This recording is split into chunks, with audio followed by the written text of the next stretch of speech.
The morning mist clung to Caleb Whitaker's porch like shrouded ghosts as he stepped outside to find 3 Cheyenne women waiting in silence. Their dark eyes held secrets that made his breath catch desperation wrapped in dignity. And behind them, the thunder of approaching riders who would change everything forever. Winona stepped forward, her voice steady despite the tremor in her hands. Our elders have sent us with a message. You must choose one of us as your bride by sundown, or our fate will be worse. Caleb, who'd buried love with his wife Sarah 2 years prior, felt his carefully constructed solitude crumbling like autumn leaves. What began as an impossible demand would ignite into a battle for survival that tested not just their courage, but their capacity to build love from the ashes of loss. Through gunfire and flames, Caleb and the sisters would discover that sometimes salvation comes disguised as the thing we fear most. Wyoming Territory, 1879. The vast prairie stretched endlessly under a sky that promised either blessing or curse, depending on the season's mercy. Caleb's ranch sat like a lone outpost in this sea of grass, where the nearest neighbor lived 20 miles away, and the law existed mainly in the form of circuit judges who arrived twice yearly, if weather permitted. This was Donovan country land, where a man's cruelty could flourish unchecked if he had enough guns and willingness to use them. The territorial government, struggling to maintain order across impossible distances, often looked the other way when disputes were settled with violence rather than legal process. For the Cheyenne, recently confined to distant reservations, the territory represented both ancestral homeland and constant threat, where traditional ways of life collided with an expanding civilization that saw them as obstacles rather than people. Caleb's world had shattered 2 winters ago, when diphtheria claimed both his wife Sarah and their infant son Thomas within 3 days of each other. The man who'd once believed in providence and the goodness of hard work had buried that faith along with his family, emerging from grief as a hollowed shell who went through the motions of living without truly being alive. His ranch succeeded through mechanical competence, but every sunrise felt like punishment for surviving when they had not. At 34, Caleb had perfected the art of functional isolation. His days followed rigid patterns: cattle, fences, chopping wood that kept his hands busy and his mind from dwelling on the empty rooms of his cabin. Neighbors knew him as reliable but distant, a man who fulfilled his obligations without seeking friendship or offering more than professional courtesy. The success of his ranch meant nothing without people to share it with. But the thought of caring enough to lose again paralyzed him more than solitude ever could.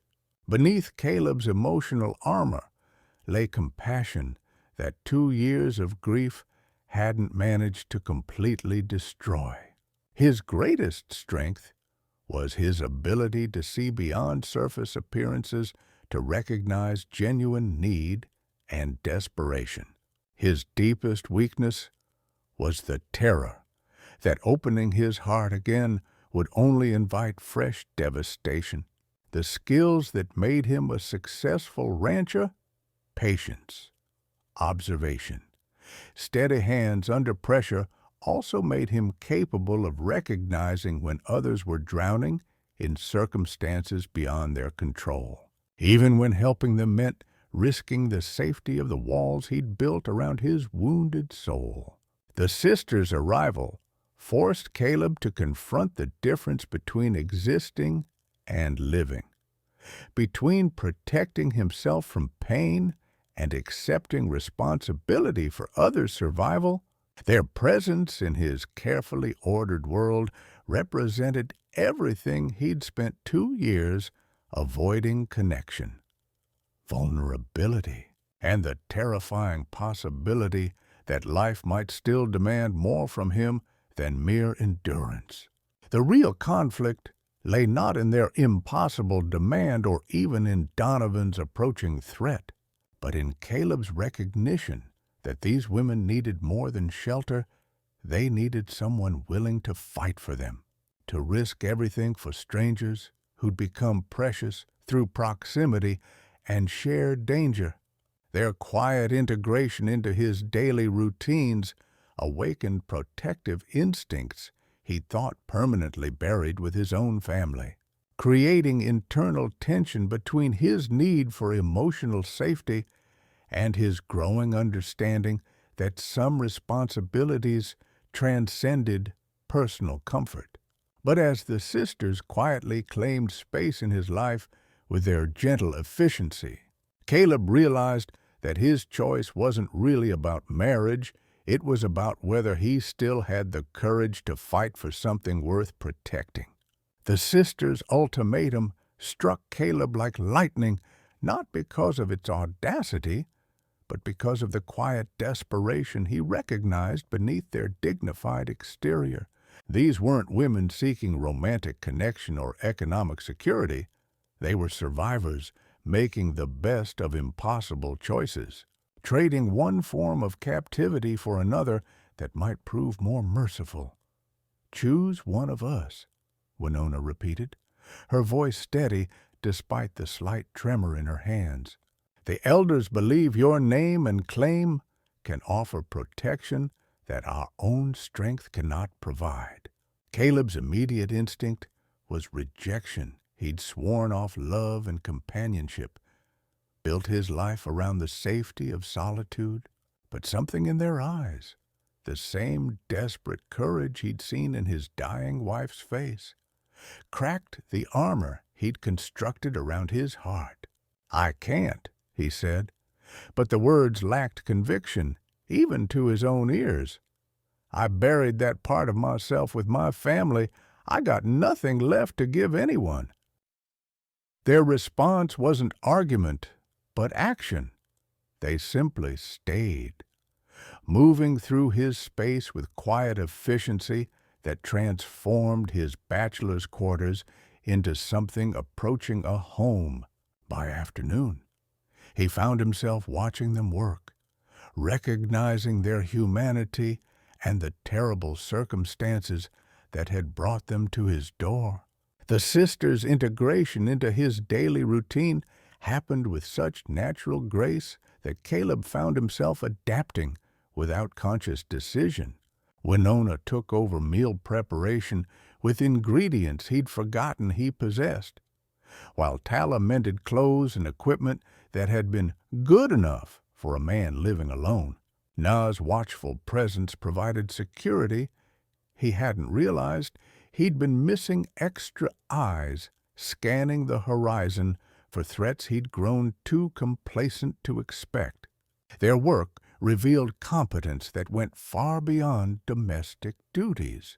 These were women who'd learned survival skills through necessity, whose knowledge of healing herbs, animal behavior, and weather patterns complemented his ranching experience in ways that improved every aspect of the operation.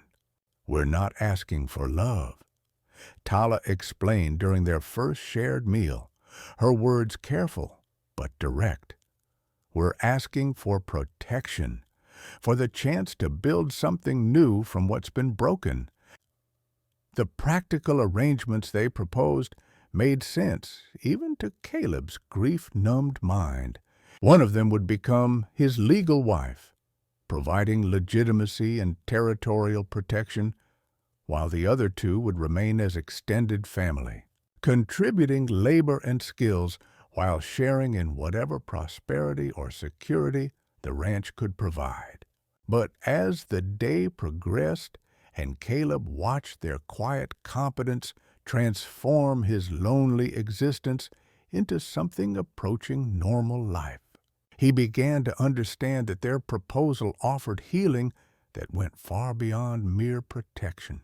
The breakthrough came when Caleb offered them water, their hands brushing in a contact so brief it might have been accidental except for the way Winona's eyes met his, revealing depths of feeling she'd been carefully concealing.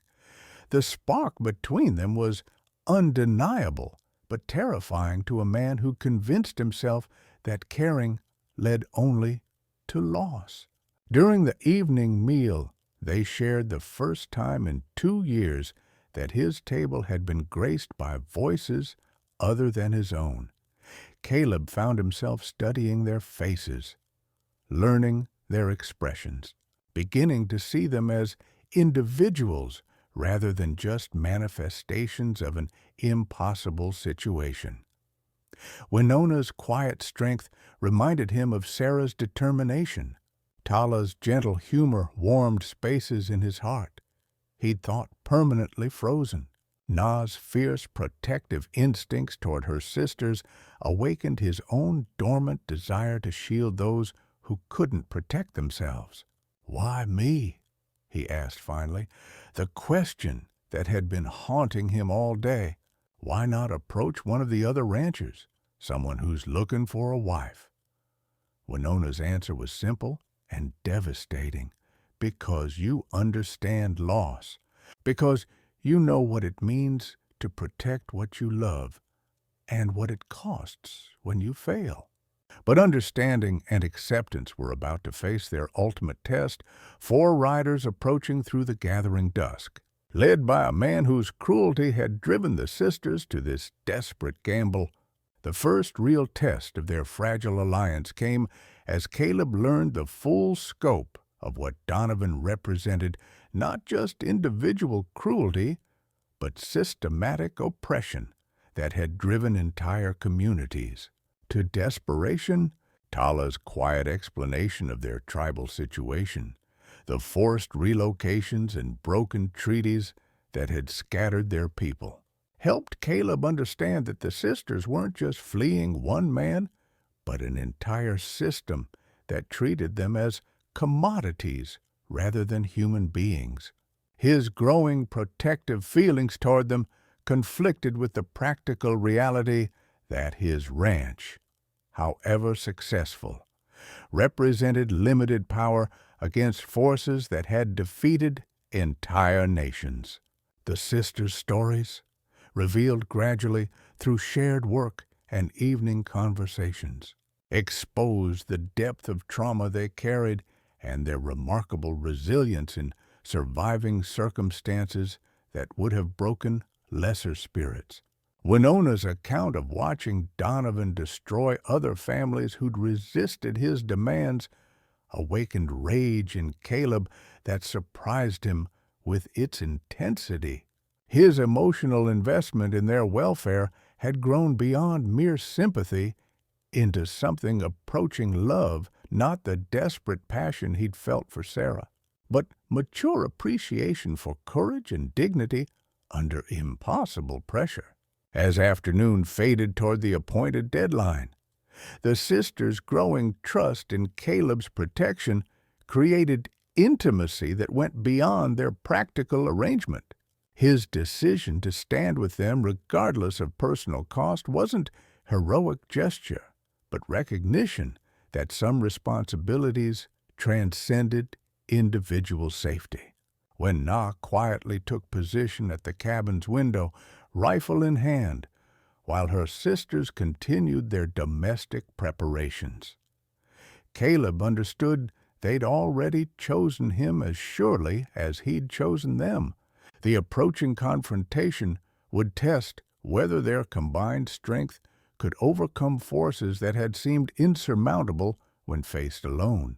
Donovan's reputation preceded him like the shadow of a storm cloud, casting fear across the territory wherever his name was spoken. His business involved more than simple land acquisition. It encompassed systematic intimidation, forced displacement, and the kind of cruelty that used violence not just as tool, but as entertainment. The families he destroyed weren't just statistics, but warnings to others who might consider resistance. The territorial authorities' complicity in his operations, whether through bribery or cowardice, meant that legal remedies were unavailable to his victims. County sheriffs, who should have investigated his crimes instead, provided information about families who might resist his demands, while federal marshals remained mysteriously absent whenever his activities required official attention. Local ranchers, aware of Donovan's methods but unwilling to risk retaliation, maintained careful neutrality that enabled his continued predation. Their silence wasn't cowardice, but calculated survival men with families to protect who'd learned that heroism often resulted in burning homesteads and shallow graves. The approaching deadline created urgency that went beyond the sisters' immediate fate to encompass broader questions about whether ordinary people could resist organized evil when institutional protection failed them. Under mounting pressure, all 4 members of their impromptu household discovered capabilities they hadn't known they possessed. Caleb's transformation from grief-stricken hermit to protective patriarch required learning to think beyond his own survival to encompass the welfare of people who'd become precious, despite the brief duration of their acquaintance. Winona's emergence as natural leader among the sisters demonstrated strength that went beyond survival to encompass the vision and courage necessary for building a future worth fighting for. Her growing connection with Caleb wasn't just romantic attraction, but recognition of partnership possibilities that could honor both their losses and their hopes. Tala and Na found their own roles within the developing family structure, with Tala's healing knowledge and Na's warrior instincts contributing essential elements to their collective strength.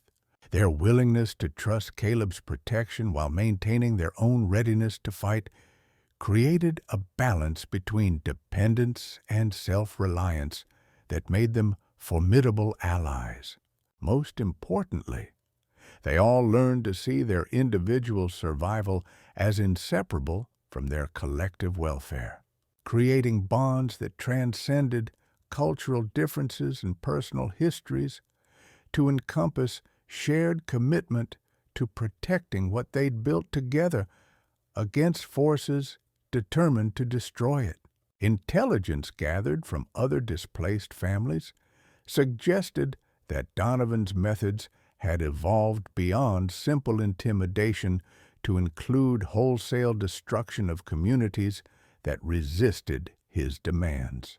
His willingness to burn entire settlements and eliminate all witnesses meant that Caleb's ranch, however well defended, might face assault designed not just to capture the sisters, but to eliminate everyone who could testify about his crimes. The timing of the confrontation at sundown, when visibility would favor attackers over defenders, had been carefully chosen to maximize Donovan's advantages, while minimizing the sisters' ability to escape. His reputation for tactical planning suggested professional military experience that would make him a formidable opponent even for someone with Caleb's skills.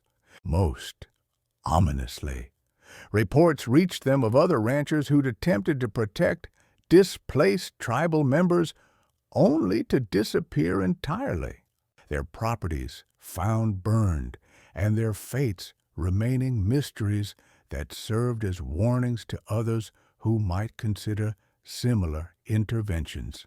The approaching storm clouds that gathered with the sunset provided symbolic backdrop for the violence that seemed inevitable weather. that would muffle gunshots while creating conditions that favored ruthless men over those constrained by conscience. As sundown approached and dust clouds on the horizon announced Donovan's arrival, Caleb and the sisters prepared for a confrontation that would determine not just their survival, but whether love could indeed triumph over the forces of hatred and cruelty. Donovan's arrival came with the methodical precision of a man who'd perfected the art of intimidation through years of practice. His 4 riders spread out in a practiced formation that blocked escape routes while providing clear fields of fire. Their coordination, speaking of professional experience and absolute confidence in their ability to overwhelm any resistance. "Whitaker." Donovan's voice carried the authority of someone accustomed to instant obedience. "You've got something that belongs to me. Send out the squaws, and we'll call this a misunderstanding." From his position behind the cabin's reinforced door, Caleb studied the man who'd driven 3 innocent women to desperate measures. Donovan's face bore the kind of cruelty that came not from momentary anger, but from fundamental corruption, eyes like flint chips and a mouth that seemed permanently twisted into a sneer that suggested he found genuine pleasure in others' fear and suffering. "They're under my protection," Caleb called back, his rifle ready, but knowing that 4 professional gunmen against 1 rancher and 3 women represented odds that favored the grave over victory. "They've asked for sanctuary, and I'm giving it." Donovan's laugh was coldly amused. "Protection. From you, Whitaker. You're a dirt farmer with delusions. These are valuable property that I've invested considerable time in acquiring. You can hand them over willing, or I can take them from your corpse. Makes no difference to me." The threat wasn't just personal, but existential. Donovan represented the kind of evil that viewed human beings as commodities to be owned, used, and discarded when their utility expired. His casual dismissal of the sisters' humanity revealed the mindset that had driven them to seek protection from a stranger rather than trust in legal remedies that didn't exist for people like them.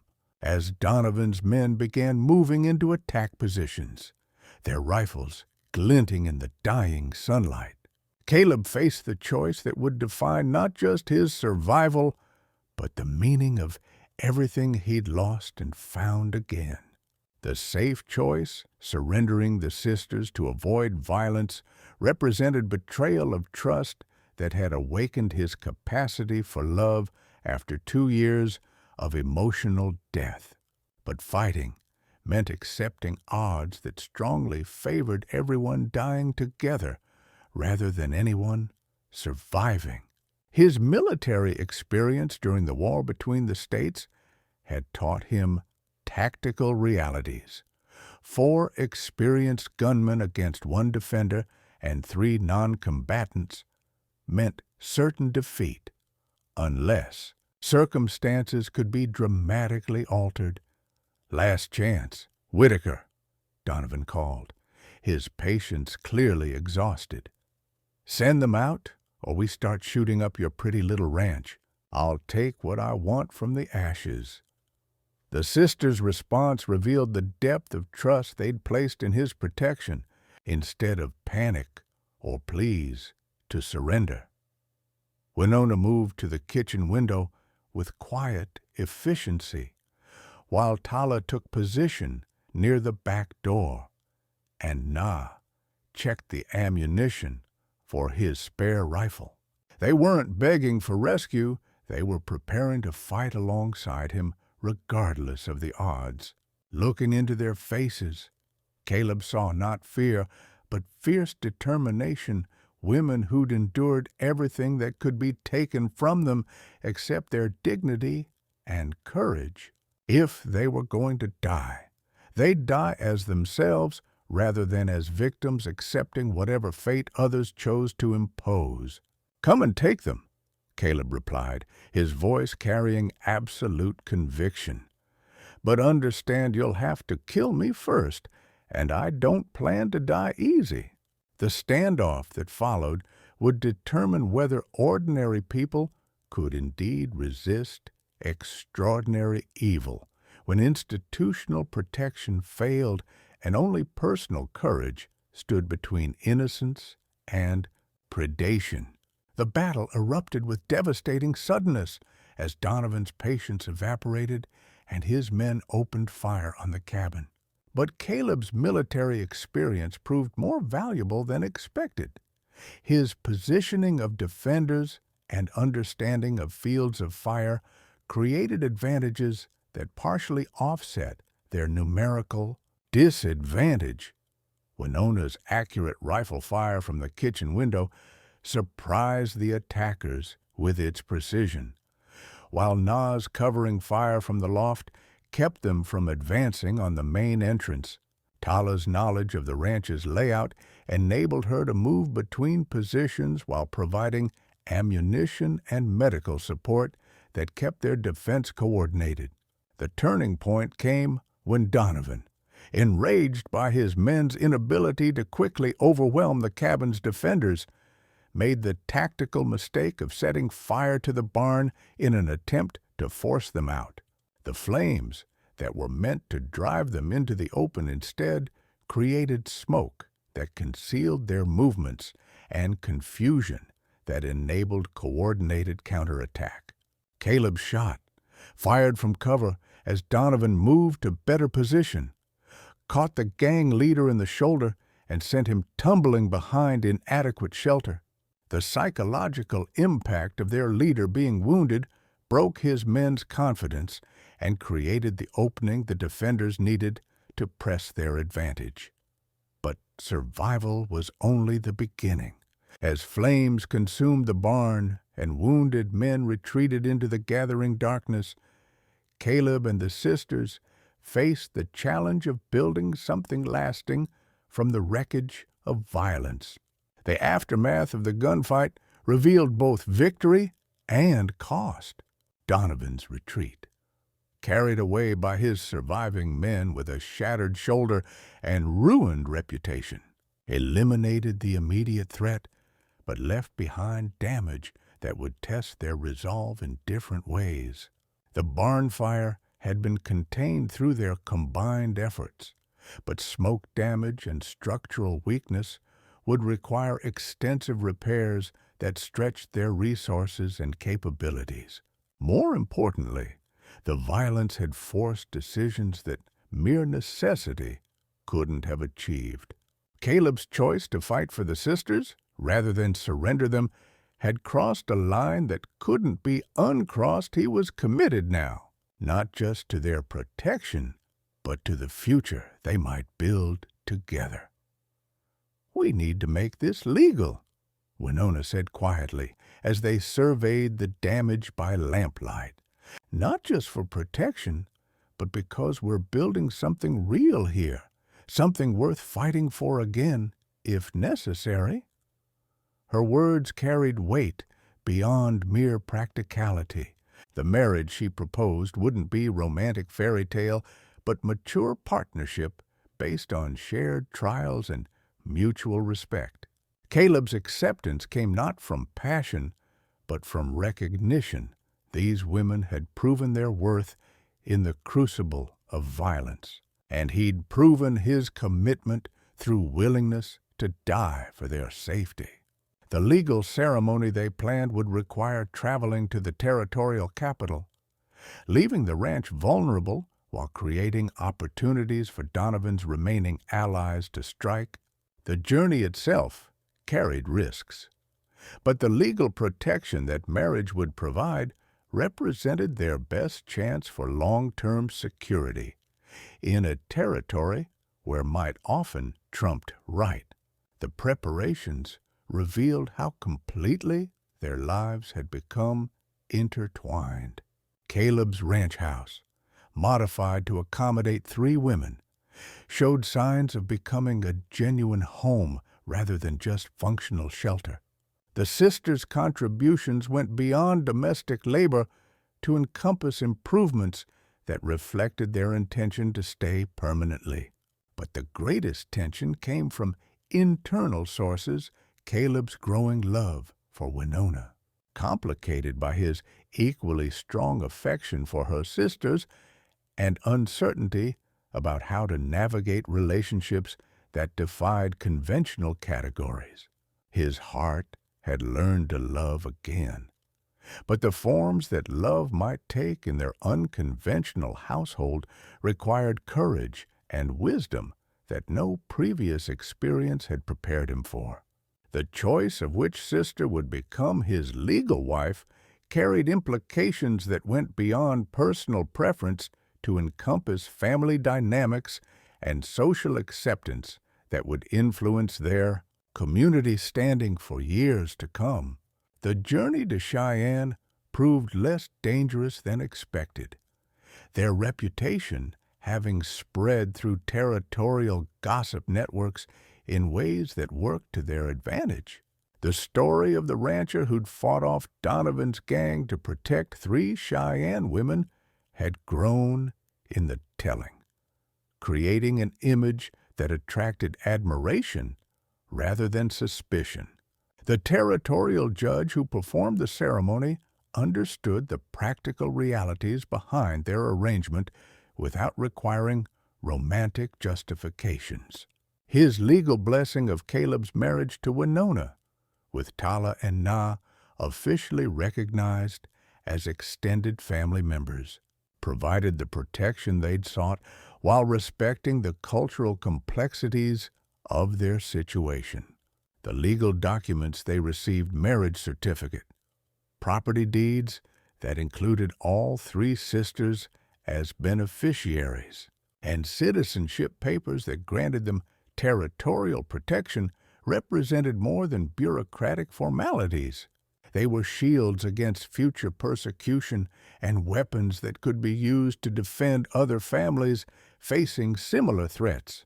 Their success encouraged other mixed households throughout the territory, creating a network of mutual support that would influence territorial development toward greater tolerance and legal protection for unconventional families. The reconstruction of the barn became a community effort as neighboring ranchers, impressed by Caleb's stand against Donovan, contributed labor and materials that transformed the structure into something better than what had been destroyed. The new building incorporated innovations suggested by the sisters: better ventilation, storage areas for traditional medicines and crafts, and living spaces that could accommodate visitors from their scattered tribal family. The ranch itself prospered under their collaborative management, with the sisters' knowledge of traditional farming and animal husbandry complementing Caleb's experience to create operations that were both profitable and sustainable. Their success attracted attention from territorial agriculturalists and federal officials seeking alternatives to failed reservation policies. The school they established in the rebuilt barn served not just their own children, but those of neighboring families, creating educational programs that preserved cultural knowledge while providing practical skills for frontier life. The integration of Cheyenne language and traditions into territorial curriculum influenced policy throughout the region. Most importantly, their ranch became a sanctuary for other displaced families, providing temporary shelter and permanent hope for those fleeing persecution or seeking alternatives to reservation life. Their success created proof that cooperation between cultures could benefit everyone involved while respecting the traditions that gave meaning to individual identity. Caleb's marriage to Winona formalized relationships that had developed naturally through shared danger and mutual respect. Their wedding ceremony, conducted according to both territorial law and Cheyenne tradition, created bonds that honored both cultures while establishing new patterns for future generations. The children who began arriving, first Winona's son, then Tala's daughter, and eventually Na's twin boys, grew up understanding that family was defined by love and commitment rather than just blood relations. Their multilingual abilities and bicultural understanding made them valuable as interpreters and cultural bridges. But more importantly, their existence proved that different worlds could indeed create something beautiful together. Caleb's evolution from grief-stricken hermit to patriarch of an extended family continued as he learned to balance individual relationships with collective responsibilities. His love for Winona deepened through shared challenges and mutual support, while his affection for her sisters grew into bonds that transcended simple friendship to encompass genuine kinship. The household they created became a model for other frontier families, demonstrating that prosperity and happiness could coexist with respect for traditional values and cultural diversity. Their success influenced territorial policy toward greater protection for mixed marriages and indigenous rights, while their economic prosperity demonstrated the practical benefits of cultural cooperation. The legal precedents established in their case provided frameworks that protected other unconventional families from persecution while creating opportunities for genuine integration rather than forced assimilation. The story of their resistance to Donovan became territorial legend, inspiring others to stand against similar oppression while providing hope for those who believed themselves powerless against organized cruelty. Their ranch became a pilgrimage destination for families seeking proof that love could indeed triumph over hatred when supported by courage and legal protection. Federal officials documented their household as evidence that alternative approaches to indigenous relations could produce positive outcomes for everyone involved, contributing to policy changes that influenced national approaches to cultural integration and minority rights. The birth of Caleb and Winona's first child together, delivered with the assistance of her sisters in the cabin where they'd first found sanctuary, marked the completion of their transformation from collection of survivors into genuine family united by choice rather than just circumstance. The celebration that followed, attended by neighbors who'd come to respect their courage and success, demonstrated the community acceptance their persistence and example had earned through demonstration rather than argument.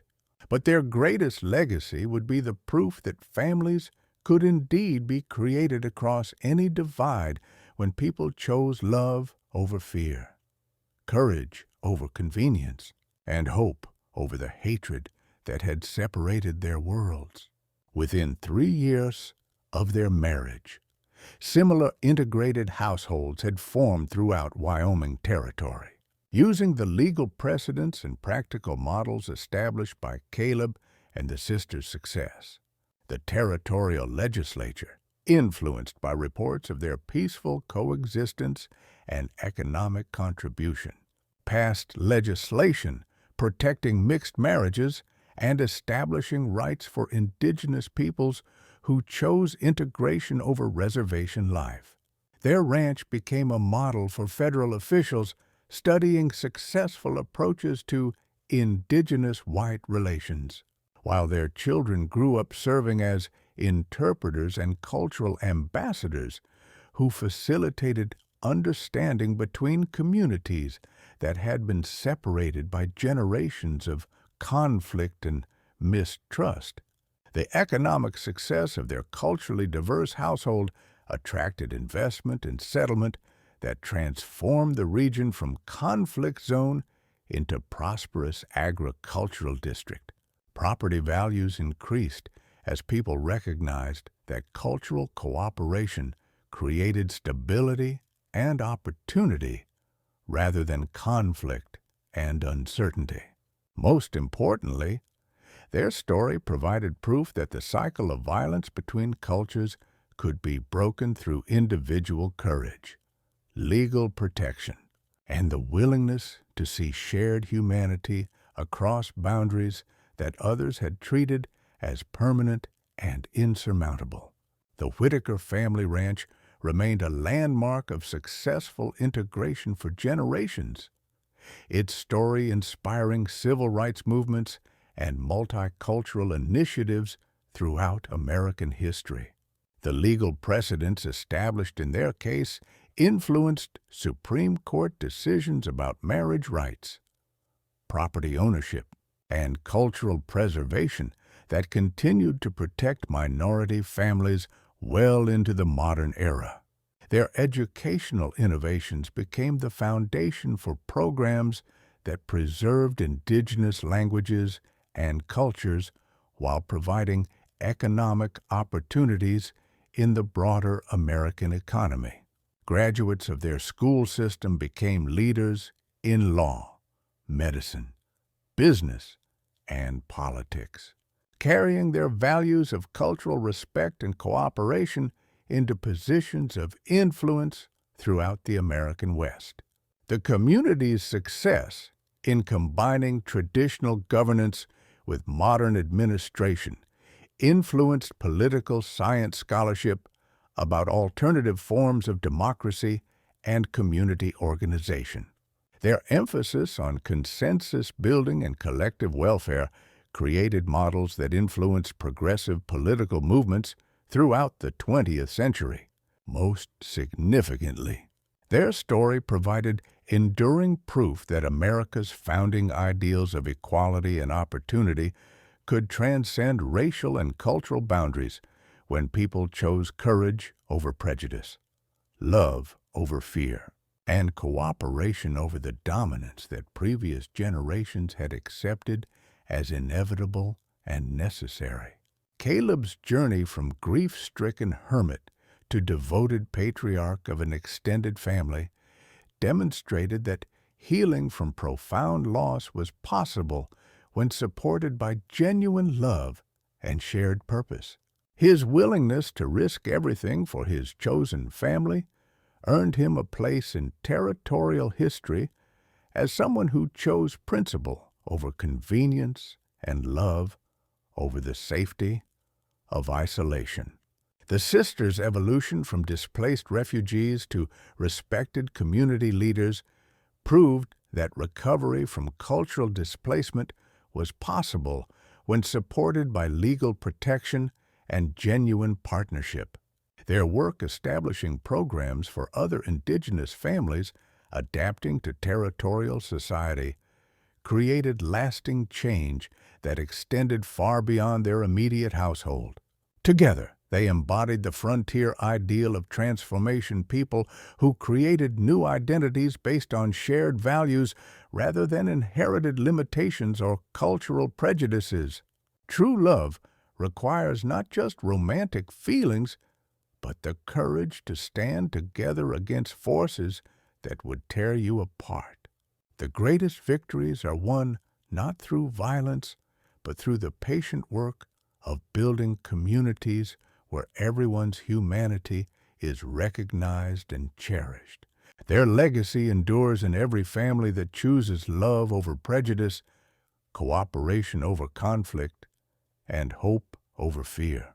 The three Cheyenne sisters who appeared on Caleb Whitaker's porch like morning mist became the foundation for a new kind of American family, one that proved the nation's promise of liberty and justice could indeed be for all when people had the courage to make it so.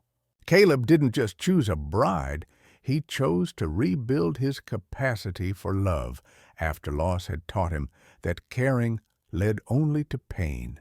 Their story reminds us that the most important battles aren't fought on distant battlefields, but in our own hearts, where we choose daily between the fear that separates us and the love that makes us whole. In the end, they prove that when broken people choose to heal together, they can create something beautiful enough to inspire generations of hope.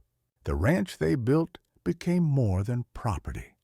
It became proof that America's greatest strength lies not in uniformity, but in unity, not in excluding those who are different, but in learning from them, and not in conquering others, but in discovering the courage to love across every boundary that would keep us apart.